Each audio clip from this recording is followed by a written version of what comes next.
In this house, we have random debates, kind of impromptu debates, where we all end up in the couch area, and then we're just kind of debating about culture, life, artificial intelligence. And one day we were lifting weights in the garage, and you and I were debating the progress of AI and where it's going to go. And you seem to think that AI has stagnated to some degree. I very much think it has, because what people think of as AI is not really AI. So what is AI? What basically the corporations like the ChatGPT, and I forget who makes that. What they call AI is a limited language or language learning model. Basically, it is a whole bunch of words and the connections of pictures to those words and descriptions. It is to give the model basically a database, and within that database associate points. Okay, to certain words. So we teach it, human beings teach it to associate words with pictures. Associate words with certain meanings. So it can attempt to guess and generate, basically, think of it as a verbal mirror. We send something back, and it pattern recognitions its way into generating something else back at us. Oh, okay. And so, I mean, it would seem to be based on your perspective, which I've learned a little bit about, that you don't think it'll ever reach a point where it can just be self-sufficient and it can learn by itself. No, because the problem is, how do you teach something that is fundamentally different from us and has a fundamental different way of understanding? Yeah. Even if we can call whatever future computing power, whatever, will have as understanding, like, how do you teach that? Because our understanding is instinctual. It comes from just our abilities as humans. But you don't think it can be taught that? I mean, it can maybe be taught some kind of approximation, but one of the biggest problems with AI is, how can you tell the difference between it being like truly sentient, right, from it being it's just giving you back the thing you want it to appear as? Right. So are you saying the advances that have been made in the last couple of years, it's not really indicative of the progress that's going to be made? Because one of the things that comes to mind for me is when you ask AI to make art for you, it's very good. And nowadays it's very good. I don't know, now it's popular, so I didn't really pay attention to it before, but so maybe it had those capabilities 5 years ago. But now the art that's being made and the things that it's able to generate, I mean, it's looking to me like it's progressing at a fast rate. Image generation for AI has kind of hit a block, because AI can be very much seen as an Ouroboros. As in, it can eat its own tail. For instance, one of the best kind of image generation forms that AI has is anime.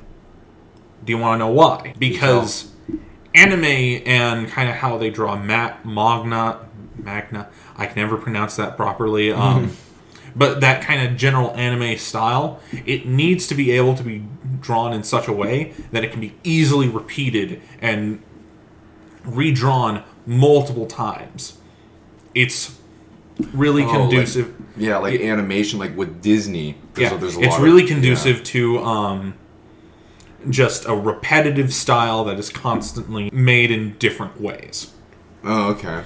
And that's really...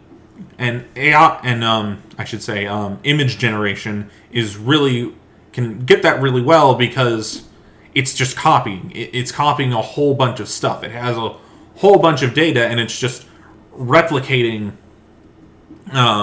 what it has seen. So is there overlap between engineering and AI? AI understanding? It's less that I understand the real processes within an AI, and more I'm kind of game to all the things it needs to actually get off the ground. Is that due to your college education, or just... Just being generally aware and having to learn this stuff in college. The real thing that I think is holding AI back is not only how do you teach something to learn or understand like we do? B, how are you ever going to be able to tell if it's just doing what you want it to say, or saying what it wants you to say, from real sentience? And then C, I don't think our infrastructure will be able to handle any further progress in it. But in terms of our electrical grid? Or... Just about everything. Think about how much power it needs from generation to generation. How much water it needs. How much water it needs to keep those things cool. The processing... So I read this thing... The mere fact of you saying please and thank you to the AI and ask it for generations costs $1,000. Whose pocket is that coming out of? Well, it's coming from the people who make ChatGPT and probably some level of taxes. Interesting. Well, or the people that pay for the premium version as well. I think it's more taxes because... Interesting, okay. The government really wants its automated bureaucracy, and it's constantly attempting to find it via these methods. Yeah, because it's interesting. You and I both know somebody who used ChatGPT for therapy, and it's just that's just interesting because it literally doesn't have the capability of being it doesn't understand human emotions. All it understands is a pantomime of human interaction.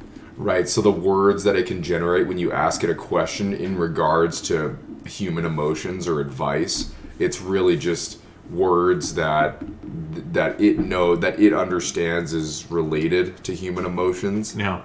That's interesting. And oftentimes the AI is almost purposely made to be agreeable to you. So it will go towards what you want. It'll go towards your bias unless you are specifically telling it to do something else. And the whole point about therapy and stuff like that is that you actually want someone to tell you